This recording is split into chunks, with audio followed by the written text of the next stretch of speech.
Untuk pemula saya suggest sih Transfiguration itu sudah sangat menjanjikan, dan kalau siapapun yang Hei, coy, nganggur, coy. Jangan dianggurin aja. Ayo kita tanam anggur. Oke, coy. Hai coy, apa kabar coy?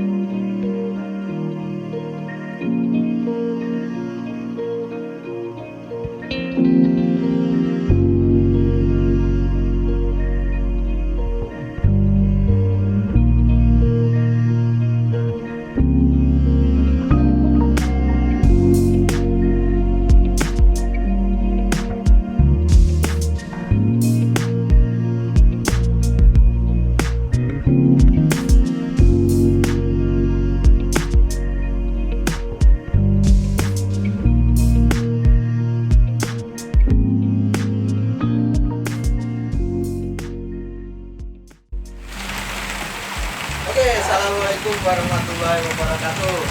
Waalaikumsalam warahmatullahi wabarakatuh. Ketemu saya bersama Yakin Cai. Oke, Cai. Hari ini gue ketemu narasumber baru, tapi masih di kawasan Depok ya. Itu bisa kita panggil Om Indra.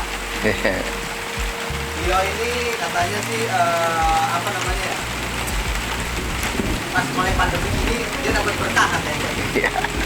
Oke, kita tanya-tanya langsung. Iya. Gimana? Apa maksudnya berkah pandemi itu? Iya. Oke, Cai. Langsung kita tanya ke Om Indra. Oke. Indra, ini Om Indra. Berkah pandemi ini katanya lagi menekuni hobi. Itu salah satunya hobi nanam pohon anggur, Om. Maksudnya berkah pandemi itu apa, Om? Ya. Kenapa saya juga sebut sebagai berkah pandemi, karena pandemi pada saat tahun lalu dimulai di sekitar bulan Maret, dan kemudian tidak lama kemudian ada lockdown. Kemudian kebetulan tempat saya ada saung, di mana kemudian akhirnya di situ adalah tempat saya melakukan tidak pergi kemana-mana, ada selalu di saung, jadi diusahakan untuk tetap berada di kebun. Nah, pada saat browsing dan kemudian lihat di YouTube, ternyata ada beberapa cerita yang terutama yang ada di Jogja, bahwa tanaman anggur lagi viral di sana. Dari situ kemudian saya ada ketertarikan. Dan pada saat pertama saya nggak tahu bahwa di Depok pun sudah ada. Jadi pada saat pertama saya ambil dari Roban Grape. Jadi itu pun sekitar hampir satu bulan pesan, dan kemudian baru datang. Jadi begitu datang di bulan Agustus, itu saya langsung grounding, karena saya tidak tahu bahwa itu seharusnya diamkan dulu di tempat teduh, kemudian artinya disesuaikan dulu dengan iklim di sini, tapi saya langsung grounding, tapi kemudian tetap saya sungkup. Dan itu sekitar bulan Agustus. Jadi kalau sampai sekarang sekitar bulan Maret, jadi hampir masuk ke 7 bulan. Kenapa jadi saya sebut berkah pandemi? Karena begitu ada pandemi saya mengenal anggur. Dan ternyata anggur ini banyak sekali trik-trik kemudian yang bisa saya dapatkan dari penanam anggur. Karena saya lihat menanam anggur ini semudah menanam singkong ternyata. Dan kemudian 6 bulan sudah punya hasil atau sudah berbuah. Dan ternyata memang benar. Karena yang pertama saya tanam adalah Transfiguration, dan kemudian 6 bulan kemudian itu sudah banyak berbuah, sekitar antara 60 sampai 70 dompol. Untuk pemula itu memang luar biasa, karena saya tadinya nggak mengenal anggur, kemudian menekuni, akhirnya bisa mendapatkan hasil. Dan mungkin kalau metan atau media tanam itu masing-masing orang punya formula masing-masing. Saya sendiri kebetulan saya ada menanam bukan menanam, jadi saya ada piara bebek. Jadi sekam yang bekas bebek itu kemudian saya pakai, dan kemudian saya juga ada ambil pasir dari kali yang di sebelah rumah, di samping rumah itu ada kali, saya ambil dari itu, kalau orang Jawa bilang itu tanah, jadi pasir ladon.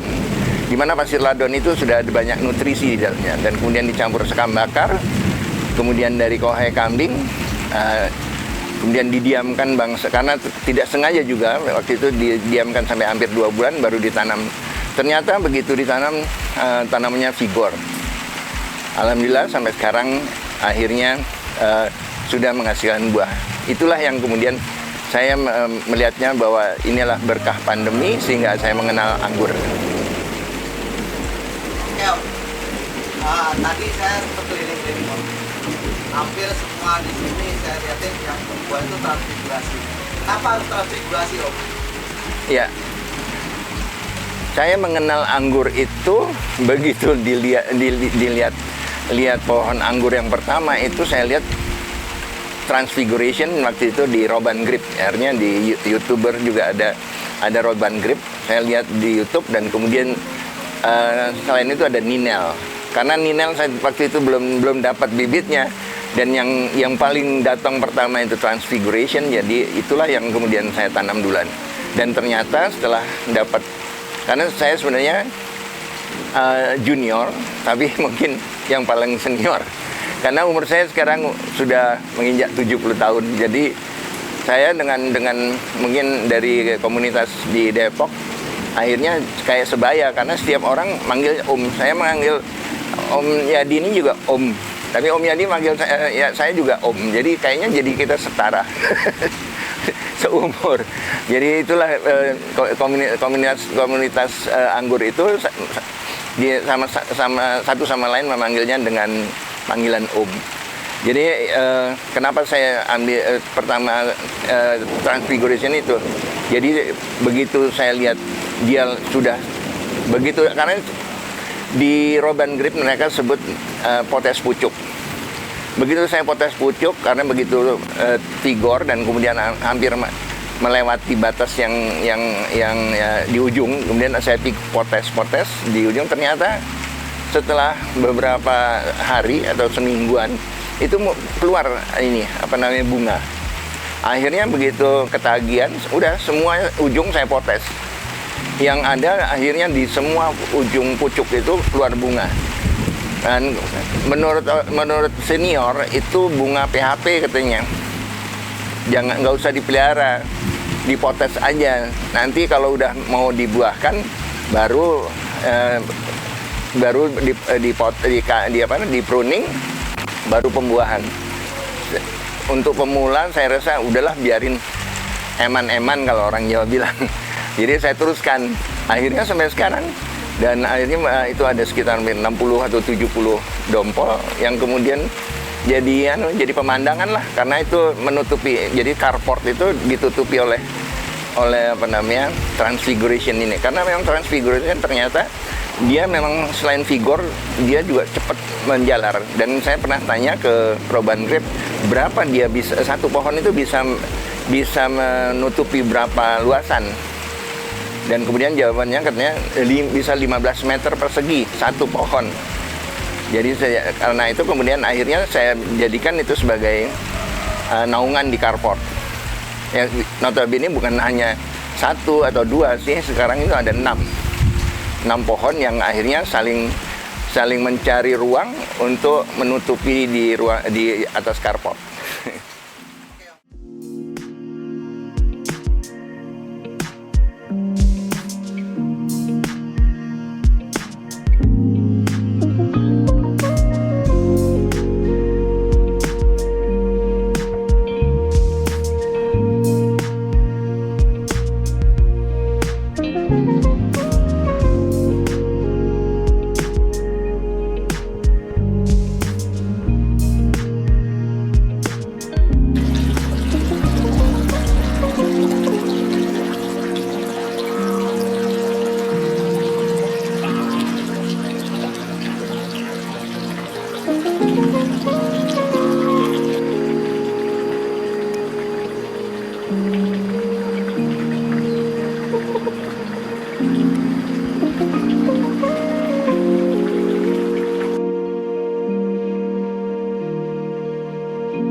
Saya suggest sih, Transfiguration itu sudah sangat menjanjikan, dan kalau siapapun yang mencoba menanam, kayaknya kalau dengan metode yang benar ya, artinya anggur ini bukan hanya cuma ditanam kemudian dia akan menghasilkan, enggak. Dia harus dirawat, dipupuk, kemudian juga diberi nutrisi. Di mana kemudian mungkin nanti Om Yadi lihat di semua pohon yang di grounding itu saya cover dengan sabut kelapa. Ternyata sabut kelapa itu adalah sumber dari nutrisi yang mikronya. Jadi kalau makronya itu ada NPK, kemudian ada KNO3, MKP, boron, tapi ternyata ada unsur yang mikro yang bisa disuplai dari sabut kelapa. Jadi sabut kelapa itu menutupi semua permukaan dari yang saya grounding. Tadinya tujuannya hanya untuk menutupi supaya nggak diceker-ceker kucing dan nggak diceker-ceker ayam, karena saya tahu bahwa akar dari anggur itu adanya di permukaan. Jadi ada di permukaan. Jadi kalau kita korek sedikit itu banyak akar-akarnya. Nah itu kalau akar itu kemudian dikorek-korek ayam, akhirnya kering. Akhirnya pasti akan membuat pohonnya pun menjadi stres. Tapi kemudian begitu di cover, saya buka sabut-sabut kelapa itu semua akar itu menghunjam ke dalam sabut. Rupanya dia mengambil unsur mikro, mungkin kaliumnya, karena di sabut kelapa itu ternyata kalau dilihat itu ada unsur kalium yang terkandung di dalamnya. Oke, balik lagi ke percakapan. Iya. Sebenarnya Om sendiri ini punya kesibukan nggak selain berhobi nanam anggur di rumah tuh? Sebenarnya Om ini punya kesibukan apa? Kayaknya kemarin saya lagi di mana? Iya. Apa Om? Iya, apa Om selain menanam anggur Om? Ya kebetulan saya ini adalah masih aktif. Walaupun sudah berusia 70 tahun, karena memang dibutuhkan, akhirnya masih aktif. Saya sebenarnya backgroundnya adalah culinary. Saya pernah menjadi eksekutif chef di beberapa hotel ataupun di beberapa tempat, saya nggak perlu sebut namanya. Tapi saya udah puluhan tahun, dan kemudian sekarang ini saya ada di satu catering yang cukup besar, yang bisa cater sampai ke luar pulau.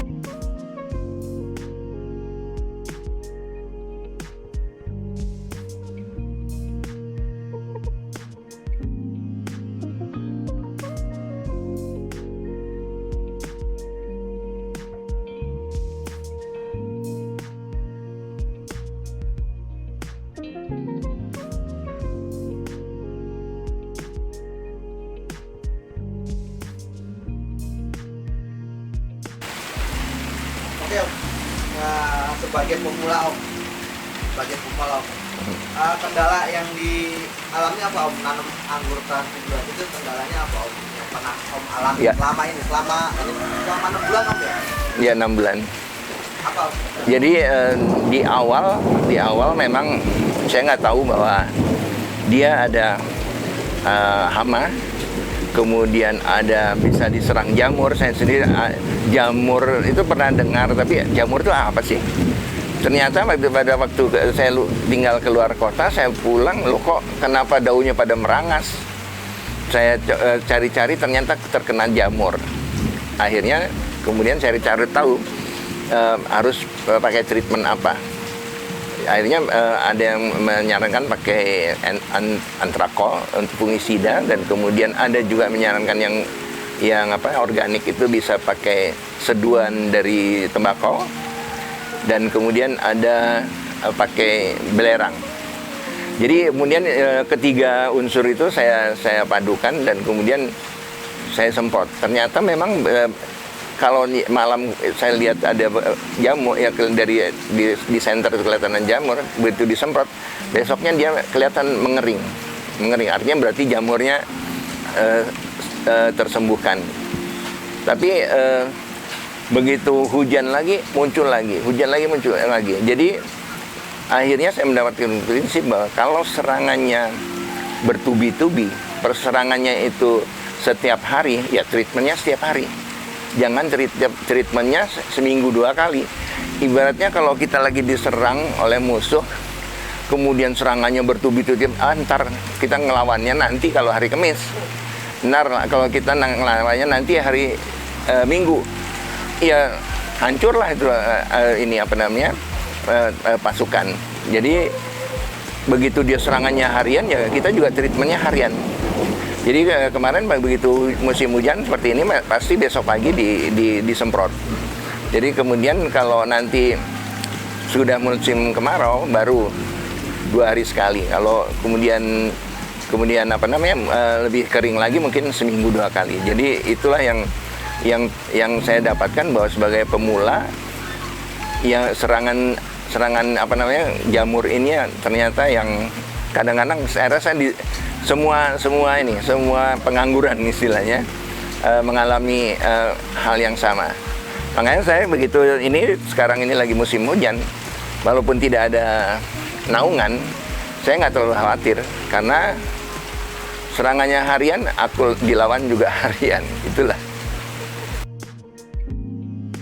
Oke Om. Ya. Tadi saya keliling-keliling Om. Ya. Ini kebunnya berapa meter sih Anda? Kalau misalnya itu 3.000 meter kali ini. Kuat banget. Konsepnya ini apa sih Om sebenarnya? Kok ada pohon apa tadi saya lihat, ada pohon mint, pohon sayur, terus empang, terus ada lobster juga, ada lele sangkuriang. Keren banget nih. Segitu banyaknya itu gimana nanganinya Om? Itu sebenarnya konsepnya apa Om?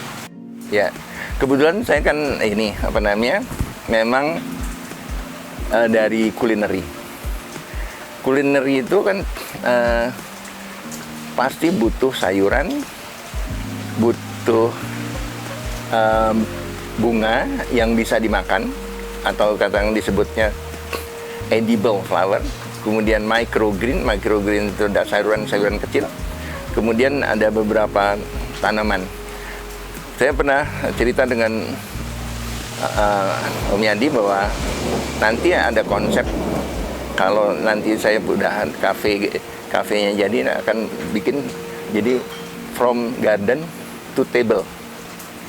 Jadi saya metik buahnya dari kebun, kemudian metik sayuran dari kebun, kemudian metik bunga yang bisa dimakan, nanti akan menjadi hiasan piring. Kemudian ngambil lobster dari kolam, ambil ikan dari kolam, kemudian ambil telur dari kandang bebek, dan itu kemudian dipadukan dalam suatu, kemudian dikemas untuk menjadi masakan. Jadi kayak anggur ini, kadang-kadang kan kita sebut saus anggur. Saus anggur itu konotasinya selalu wine. Tapi saya sudah pernah, karena saya di kuliner, jadi saya pernah bikin saus anggur tapi halal. Saya mempergunakan mungkin di pengangguran mengenal namanya buah dari moondrop. Moondrop itu kalau di toko buah itu di sana disebutnya sweet sapphire. Dia warnanya hitam, kemudian ada kenopnya itu.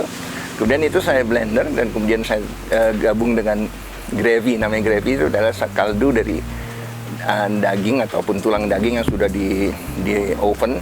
Kemudian kita membuat saus dari situ. Dan ternyata hasilnya itu tidak kalah dengan kalau kita mempergunakan real wine. Jadi saya juga menyebutnya bahwa saus itu adalah disebut dark grape saus, dan dark grape. Jadi dark grape itu adalah anggur hitam atau anggur gelap. Jadi gitu. Jadi itu nanti bisa buat misalnya steak pakai dark grape saus. Jadi one day itu cita-cita saya one day kalau bisa, karena biasanya kalau di tempat yang eksklusif, kita bisa hanya untuk satu table, serve membuat satu table, tapi dengan betul-betul eksklusif. Jadi dan kemudian semua bahan sedapat mungkin diambil dari kebun, gitu. Jadi rencana kedepannya itu ini kalau lihat dari konsep di sini mau bikin apa namanya kafe itu ya. Ya. Apa resto itu? Sebenarnya sih ya nanti bisa disebut kafe karena kemudian mungkin sekalian saya yang menjadi, saya menyebutnya di sini veranda cafe, veranda. Jadi ini kita seluruhnya ini adalah veranda grip. Veranda itu adalah teras ataupun itu veranda itu kan bahasa masih bahasa Belanda ataupun bahasa Inggris. Veranda itu ya memang teras samping atau teras depan gitu, atau teras belakang, itu disebutnya veranda. Jadi biasanya mereka duduk-duduk minum kopi ataupun menemui ada tamu di duduknya di veranda. Jadi nanti konsepnya adalah veranda cafe. Kafe bikin kafe atau apa tuh? Veranda cafe. Veranda cafe konsepnya adalah dari kebun ke meja. Betul. Jadi garden to table. Ya, jadi semua ya. yang disajikan itu adalah hasil bumi sendiri. Betul. Ya Mandi mungkin begitu kalau insya Allah nanti varian anggur yang sudah berbuah kan ada varian hijau, varian yang semu pink, kemudian ada yang merah, ada yang hitam, kemudian itu dikombinasikan menjadi hidangan appetizer atau hidangan salad. Kemudian supnya pun bisa pakai unsur-unsur anggur, apalagi main course. Dessert udah pasti bisa.